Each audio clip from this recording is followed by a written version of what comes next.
Solitaire Series, Episode 24, The Ace of Diamonds, by Troy Lambert. Narrated by Troy Lambert. Ace is high, you know what I mean? Yes, sir. The first man cackled. Short, round, and balding, he leaned over the glass table, plugged one nostril with a pudgy finger, and inhaled a long line of cocaine. Whoa, he said. What a rush! His voice was gravel, his eyes permanently bloodshot but piercing. Sir, it's... Hang on a minute. The boss tilted his head back, spread his arms wide, and closed his eyes, rolling his head back and forth on his shoulders. It was the best he could do, lacking a neck. He then lowered his lidded eyes and opened them. Now, what do you want? Things are a mess. Compared to his boss, Albert was thin, wiry even, and weak, except between the ears. Where God had skimped on muscle in his creation, he'd made up for it in brains.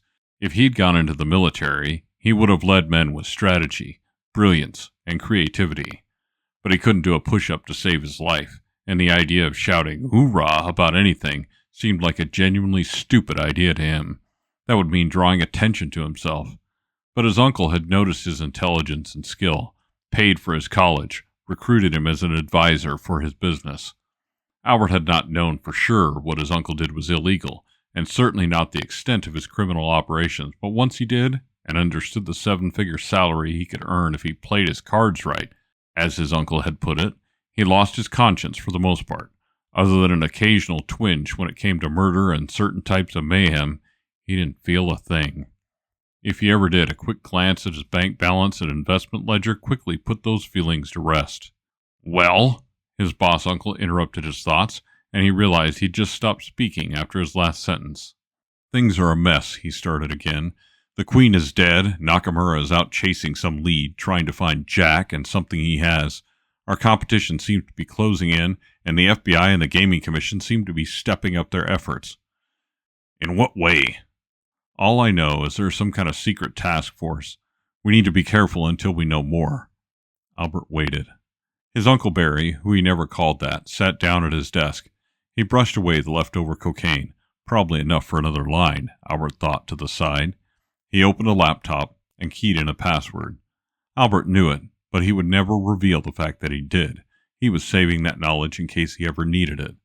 In fact, he had secretly installed a keylogger on the laptop as part of the security upgrades his uncle insisted that he do. He knew all of his uncle's passwords, and could read every email or message sent from this machine. All that knowledge proved both useful and as a way to keep himself safe. He knew the topics to avoid, what his uncle was passionate about, and the ideas he thought were best to develop next. It made it easy for Albert to always be in the right place at the right time. He would have liked to romanticize himself, make his role seem like that of the dwarf in Game of Thrones, but he knew he was no Tyrion Lannister. He didn't drink, and he didn't so much know things as research them. It was certainly part of the brilliance his uncle so admired and relied on. On a giant screen behind the glass desk where his uncle now sat, an ace of diamonds appeared first. A cursor appeared, and he tapped on that, entering yet another password.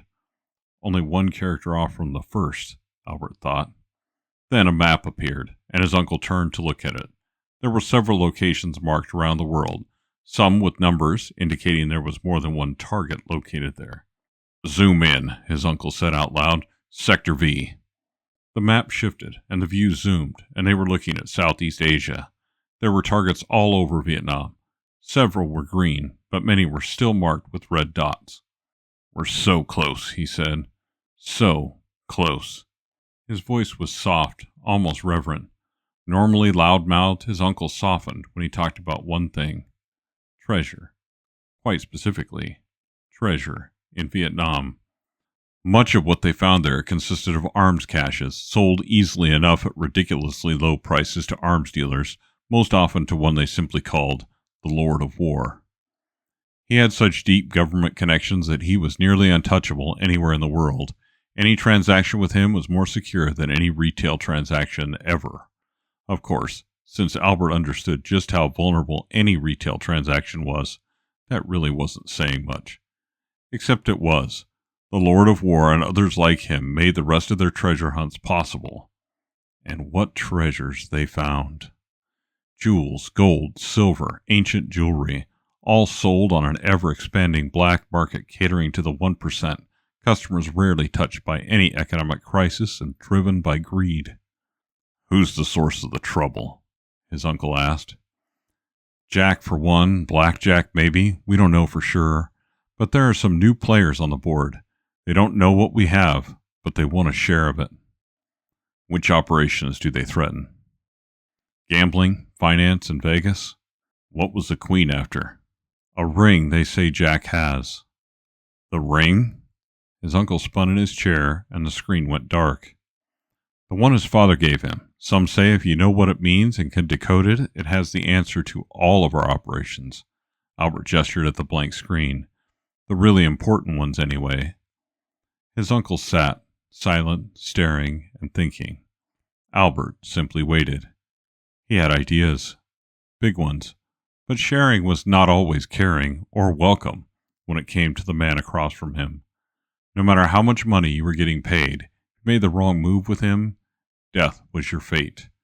Albert doubted his early purchase of shares in Apple, Amazon, and Tesla would do him a bit of good in any afterlife, and if you believed nearly any popular religion, his destination was unlikely to be a pleasant one. "Can we find Jack? Bring him here?" "Probably, sir. He has limited resources and places to hide. He is clever, though." "Yes, I heard about the King of Hearts. What a waste." "Indeed." "Let's do it. Bring him here. Him and his dog. They're not to be harmed in any way. I want that ring, and I want answers." "Who do you want to send?" His uncle sat forward and closed the laptop. "Who's the best?" "Probably Tony." "Have him assemble a crew, and you go with him." You usually don't go to the field, I get it. Go anyway." "May I ask why?" "I want you to get that ring. I want to know what it does. If he won't tell you, you're the best man to figure it out." "Yes, sir." "Now get out." Albert spun on his heel and headed for the door. "And Albert?" his uncle said. Albert turned back to face him. "Don't let me down." Once outside the door, Albert found himself in a plush hallway just down from a series of elevators. The smell of money drifted over him from the overhead vents. Jack had been here, in this building, several floors down, but he wasn't any longer. Still, Albert had a pretty good idea who he might go to, and how he might find him. He pulled out his cell phone and called Tony as he headed for the private penthouse elevator. As he did, he reached in his pocket and popped a pill. He'd need it today. Simion was not really loyal in the true sense of the word. He kind of played all sides, whoever had the money to pay for his services. Yes, he did have men he would call friends, but they were few and far between. And to save his own life or his fortune, he'd sell most of those out in a heartbeat. He saw the men approaching. He knew who they were, or at least who they represented. Solitaire. He'd have to give them something, but there was a risk. The men he'd connected Jack with were much more powerful than Solitaire. Simion had no idea how that was even possible, but it seemed to be the truth. He had little idea of where Jack was headed, but he did know one thing. He'd left a couple of bags here, and he would also likely be back for them at some point. Or he'd send someone for them. Those bags might be his only bargaining chip. What was in them likely had little value. Clothes, other personal items, although he was smart enough not to look. He saw the first man raise his fist to knock. "Come in," he said through a speaker in the wall, and pressed a button that unlocked the door. He knew better than to refuse them entry. The large man came first. Tony, he thought he remembered his name being. There were a couple others with him, large men, but there was another man with them also. He looked like an accountant rather than a heavy. He was thin, wiry, and shorter than all the rest of the men to boot. Simion smiled. He left the office and headed to meet them towards the front of the building, where he normally did business. He pulled out his phone. "Have the bags ready," he texted one of his men. A thumbs-up emoji was his only answer. He opened a door and saw the men standing in front of him. The thin one stood in front. "Hello there," Simion started. "What can I do for you?" "Jack," the skinny man said. His voice was slight, almost effeminate, but he clearly commanded the power standing behind him. "Nice to meet you, Jack," Simion said, hoping that he could play dumb, at least for a few minutes. "I'm not Jack, smartass," the man said, "and it wouldn't pay for you to be smart with me." "Okay, so you're looking for a Jack. Jack who?" "Tony." The big man stepped around the small man, who was clearly in charge, and then took a step forward. Simion held up his hands. "Hey, I'm just trying to be helpful." "Sure you are," Tony said. His hands flexed into fists and his steel-gray eyes hardened further. They had met before, and he was built like a linebacker. Simion was tough, Romanian by birth and upbringing, but he wasn't the gym rat this man clearly was. Besides, a beating mattered little. Pissing off Solitaire might just kill the backroom part of his business. That's where the real money was, not in offering limo rides to drunk co-eds and bachelorettes. "Okay, you mean the fucked up guy, the one with the dog, right?" "That's him. One-eyed Jack, that's what I call him." "Clever," the little man chimed in again. "Where is he?" "I don't know," Simion said, and that's the truth. He was here, asked about a game, sent him to a casino I know of, off the strip, but I have no idea if he's still there or not." "An address?"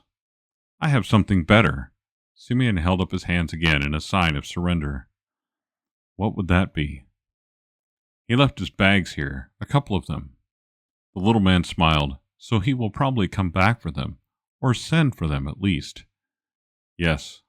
"Follow the bags, find the man." "Probably." "Let me see them." "I'm just getting my phone." Simion pulled the device from his pocket and texted, "Now." A moment later, one of his men appeared, carrying the two bags like they were tiny toys. "Here," Simion said, gesturing the man to set the bags on the floor. The small man looked at them for a moment, and then pulled a card from his pocket. "Put this inside," he said. Simion took it. The ace of diamonds? He turned it over and looked at the back. It looked and felt like any other playing card. "Just do it," the thin man said. Simion unzipped the bag and slipped the card inside. "Done." "Thanks," the man said. The group turned and left without another word. Simion turned and looked at the man who'd brought the bags. "Well, put 'em back." He headed back for his office, but before he could even take a seat, he saw a new group of men approaching the front door, Jack among them. "Shit," he said. Clicking the button to unlock the door, he headed to the front again. He grabbed the rabbit's foot that hung on a gold chain around his neck and wished for this night to be over.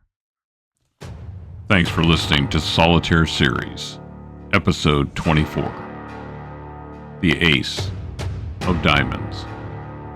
Next up, the second Joker.